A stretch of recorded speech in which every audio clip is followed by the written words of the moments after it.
Sir మళ్ళీ అమరావతికి పూర్వవైభవం వస్తుంది, దేవతల రాజధాని అని చెప్పి, లేదా ఎంతో అంటే మధ్యస్థంగా ఉంది, అందరికీ ఇది ఉపయోగకరంగా ఉందని చెప్పి ఆ రోజున 2014లో మనకి అమరావతిని శంకుస్థాపన చేసి ఇంత నిర్మాణాలు చేసినా కూడా 2019 ఎన్నికల సమయంలో ఇక్కడే ఉండాలి, నేను ఇక్కడ అభివృద్ధి చేస్తానని మాయ మాటలు చెప్పి వచ్చిన వ్యక్తి 5 ఏళ్లలో జరిగిన విధ్వంసం చూసాం. ఇప్పుడు మళ్ళీ పునఃప్రారంభం చేస్తున్నారు మోదీ గారి చేతుల మీదుగా. ఎలా అనిపిస్తుంది బాబాయ్? మళ్ళా ఒక ఆంధ్రప్రదేశ్కి ఒక స్వతంత్రం వచ్చిన రోజుగా అమరావతిని మళ్ళా పూర్వవైభవం రాబోతుంది.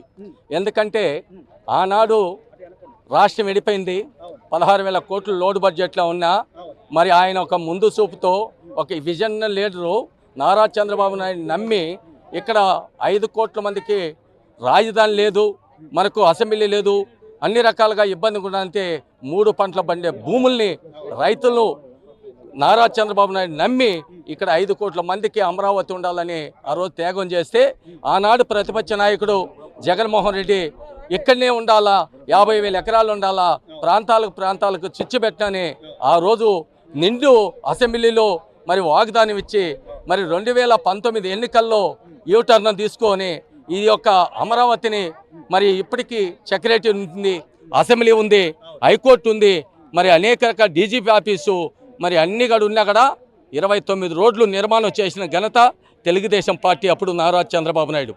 ఈరోజు ఈ ప్రాంతం చూస్తూ ఉంటే బ్రహ్మాండంగా ఎక్కడ 29 రాష్ట్రాలలో కూడా ఈ 34,000 ఎకరాలు ఎక్కడా లేదు. ఒక అమరావతిలో రాజధాని కోసం 34 ఎకరాలు భూమి ఉంది. మరి జగన్మోహన్ రెడ్డి మరి 2019 నుంచి 2024 వరకు ఈ అమరావతిని చంపేయాలని చూసినారు. ఇక్కడ రైతులు కాపాడుకున్నారు. దానికి అన్ని రకాలుగా తెలుగుదేశం పార్టీ, జనసేన, బీజేపీ అన్ని కూడా కలిసి మళ్ళా తిరిగి ఈ యొక్క రాజధాని అమరావతిలోనే బ్రహ్మాండంగా సింగపూర్ మాత తయారు చేయడానికి ఈరోజు మళ్ళా ఈరోజు నరేంద్ర మోడీ ప్రధానమంత్రి చేస్తున్నారు. తప్పకుండా ఇది కూటమి ప్రభుత్వంలో బ్రహ్మాండంగా 2 ఏళ్లలో సింగపూరు కూడా తగలనుగా మరి ఢిల్లీ రాజధాని కూడా నిర్మాణం చేయబోతారు. 29 రాష్ట్రాలలో కూడా నెంబర్ 1 రాష్ట్రం అంటే అమరావతి గుర్తొస్తుంది. ఆంధ్రప్రదేశ్ గుర్తొచ్చేట్టుగా ఈరోజు నారా చంద్రబాబు నాయుడు మరి ఆయన ప్రణాళికలు కానీ ఆయన ముందు చూపు కానీ అనేక రకాల పరిశ్రమలు కూడా తేవడానికి సిద్ధంగా ఉన్నాడు. మనం అంతా కూడా చూసాం 2020 అన్నప్పుడు అంతకుముందుగా కాంగ్రెస్ పార్టీ కానీ ఎన్నో కూడా హైదరాబాద్లో ఎగతాళి చేసిన పరిస్థితి. ఈరోజు 2020 అంటే ఈరోజు నిన్న మొన్నగా చూసాం. హరీష్ రావు కావచ్చు, కేసీఆర్ కావచ్చు, ఇప్పుడు ముఖ్యమంత్రి రేవంత్ రెడ్డి కూడా తెలంగాణలో ఒక్క నారా చంద్రబాబుతోనే ఈరోజు హైదరాబాద్ కానీ, ఐటీ సిటీ కానీ, ఔటర్ రింగ్ రోడ్ కానీ అన్ని కానీ నిర్మాణాలు జరిగినాయంటే అది చంద్రబాబు నాయుడు. అదేవిధంగా మరి అమరావతిని కూడా ఆయన డెవలప్మెంట్ చేస్తాడు. ఇక్కడికి నిరుద్యోగులకు ఉద్యోగాలు కల్పిస్తారు. అభివృద్ధి జరుగుతుంది. అమరావతిలో రైల్వే జోన్ అంటున్నారు, విమానాశ్రయం అంటారు. ఇంత కళ్ళ ముందు జరుగుతున్నా కూడా ఇంకా మభ్యపెట్టి మాయ మాటలు చెప్పే విధంగా జగన్మోహన్ రెడ్డి గారు ఏం జరగట్లేదు, ఏం చేయట్లేదు, 4 ఏళ్ళు కళ్ళు మూసుకొని అంటున్నాడు కదా, దానికి ఏం చెప్తారు బాబాయ్? ఆయనకి పిచ్చి ముదిరి పరాకాష్ఠ చేరింది. ఆయన ఒక సైకో. పిచ్చోటి చేతిలో రాయిస్తే ఏం చేస్తాడు? బస్సుల మీద వేస్తాడు, లేకపోతే మనుషుల మీద వేస్తాడు, లేకపోతే ఆ రాయి తీసి తలకే కొట్టుకున్నాడు. ఏదైతే 175 అని ఆఖరికి యాడికి వచ్చింది. ఆయనకి 11 షార్ట్ షీట్లు ఉన్నాయి కాబట్టి దేవుడే ఉన్నాడు అని చెప్తా ఉన్నాడు కాబట్టి దేవుడే ఆయనకి ఈరోజు 11 షీట్లు మాత్రం ఇచ్చి నీవు ఒక కోర్టుకు పోయే రోజు ప్రతి శుక్రవారంకు నీకు గుర్తుకొచ్చేట్టుగా 11 షీట్లు ఇచ్చారు. ఇంకా బుద్ధి రాలేదు అతనికి. వాళ్ళకి ఇంకా శవ రాజకీయాలు చేయాలని ఇంకా ఈ యొక్క 3 రాజధానులు చిచ్చుపెట్టి అతనికి ఒకటే అండి, ఈ రాష్ట్రం డెవలప్మెంట్ కాదు, అతనికి దాచుకోవడమా. ఆయనకు ఉండేది చూసాం, వాళ్ళ తాతల ముత్తాతల నుంచి వాళ్ళకి అదే ఉంది. ఎప్పుడు కానీ ప్రజల పక్షాన్ని నిలబడి రైతాంగాన్ని ఆ రోజున నాగలబట్టి మడక దున్నోడవుతే రైతుల పక్షాన్ని గురించి ఆలోచన చేశాడు. అతనికి బుద్ధి జ్ఞానం ఉండేవాడవుతే, అతను మనిషి ఉండవుతే, మానవత్వం ఉండేవాడవుతే, రైతు లేనిదే, అన్నదాత లేనిదే మనం బతికి జీవనం సాగించలేం. పండ్లు కానీ, నెత్తువసూరకలు కానీ, మరి వరి కానీ అన్నీ పండిస్తేనే మనిషి రైతన్న బాగుంటే. రైతులు కన్నీళ్ళు పెట్టిన వాళ్ళు చరిత్రలో ఎవడూ మిగలలేదు. లేదు బాబాయ్, మొత్తం మీద గత 5 ఏళ్లలో ప్రజలు, రాష్ట్ర ప్రజలు అందరూ చూశారు. అది కమరావతి అన్నారు, లేకపోతే అక్కడ ఒక సామాజిక వర్గానికి ఏదో కులం అంటగట్టాలని చూశారు. అయినా కూడా ప్రజలు ఇంత మ్యాండేటరీగా తీర్పిచ్చి బుద్ధి చెప్పినా కూడా ఇంకా అంబటి రాంబాబు లేదా రోజానో లేదా ఇంకొకళ్ళు ఇంకా వాళ్ళు వచ్చి అసలు ఆయన ఏం చేయలేడు, ఆయన ముసలోడు అయిపోయాడు, ఇన్ని మాటలు మాట్లాడుతున్నారు కదా, వాళ్ళకేం చెప్తారు ఫైనల్ గా? దానికి నిదర్శనగా చేతి చూపిపోతాడు. వాళ్ళ నోర్లు మూపించే రోజు బాగుంది. వాళ్ళు ఒక సైకోళ్ళు. తెలుగుదేశం పార్టీ కూటమి ప్రభుత్వానికి సిద్ధాంతాలు ఉన్నాయి, వెనక ముందు ఆలోచన చేసి మాట్లాడతారు. వాళ్ళు ఈది రౌడీలు మాత్ర ఎట్లా పడితే అట్లా మాట్లాడతారు. వాళ్ళ మాటలకి కొన్ని రోజుల్లో తాళాలు వేసే రోజులు దగ్గరున్నాయి. వాళ్ళు 2019 నుంచి ఈ అమరావతిలో ఉన్న కంకర మెటీరియల్ అన్నీ కూడా అమ్ముకొని దోపిడీ చేశారు. పోలవరాన్ని సర్వనాశనం చేశారు.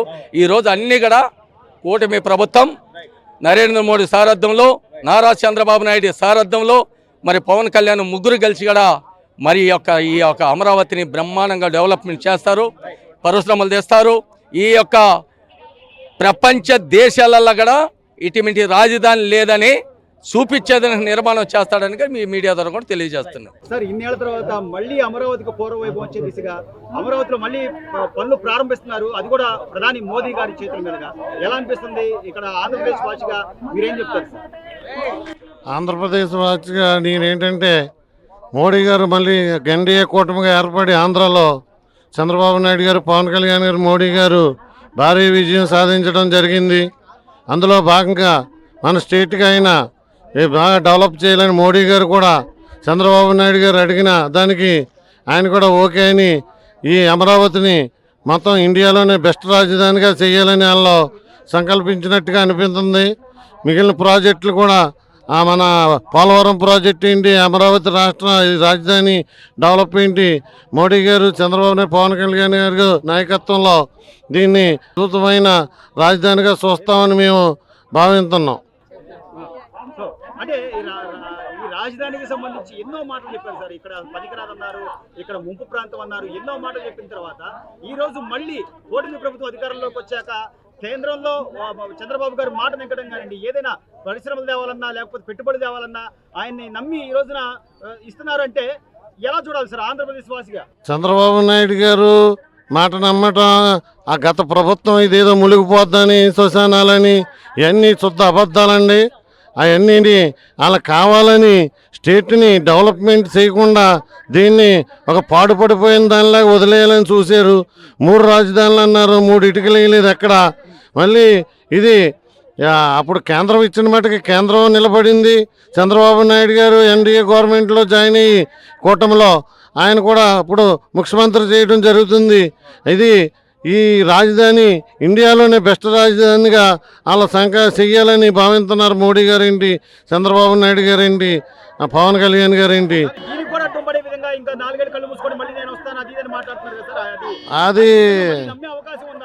అది సర్వకాలాదంతా ఆయన అబద్ధాలు, ఉత్తి అబద్ధాలు మాట్లాడను, దొంగనేమో దొరనేమో దొంగన్నో, శుద్ధ అబద్ధాలు. గత ప్రభుత్వం ఏంటి, వైఎస్ఆర్ కాంగ్రెస్ పార్టీ ఏంటి, వాళ్ళ అబద్ధాలు ఆడినోళ్ళకి పదవులు ఇవ్వను, తిట్టినోళ్ళకి పదవులు ఇవ్వను.